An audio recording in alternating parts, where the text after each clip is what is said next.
Vacances instructives aussi pour ces passionnés du Moyen-Âge. Ils profitent de l'été pour arpenter les vieilles pierres des châteaux du centre de la France. Emmanuel Msika et Florian Le Goïc ont suivi certains d'entre eux ici dans le Cantal. Ressentir le poids de l'histoire, poser le pied sur des pierres vieilles de plusieurs centaines d'années. Laurence et Bruno sont des passionnés. Toute la semaine, ils parcourent la région et découvrent ces châteaux.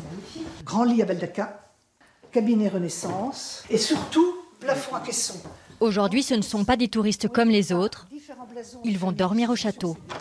Voilà, je vais vous montrer la chambre que vous allez occuper ce soir. Wow.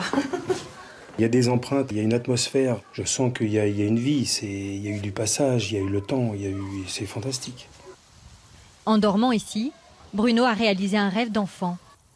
Dans le Cantal, il suffit de rouler quelques kilomètres pour tomber sur une cité médiévale. À Marcollès, l'hiver, il y a 650 habitants. L'été, le village attire environ 20 000 touristes. Cette maison a été construite en 1203, au tout début du XIIIe siècle. Et c'est la maison dans laquelle résidait le prieur qui exerçait sa seigneurie sur le village de Marcollès. Comprendre l'histoire sans les manuels scolaires, pour eux, c'est bien plus ludique. Et tu vois, les impôts, tu me demandais depuis quand ça datait, les impôts. Bah, tu vois, depuis le Moyen-Âge. Aujourd'hui, Marcollès est devenu un lieu de passage obligé dans le Cantal. Pourtant, ici, il n'y a ni boutique ni beaucoup d'activités. Ce sont les vieilles pierres qui séduisent.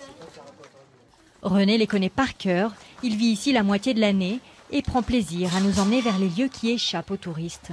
Ils voient un escalier, un grillage, ils n'osent pas pousser la porte. Quand ils me disent « on a tout vu », non. Je leur dis « messieurs, dames, non, vous n'avez pas tout vu ». Aux amoureux de cités médiévales, allez donc voir les habitants. Ce sont des mines d'informations.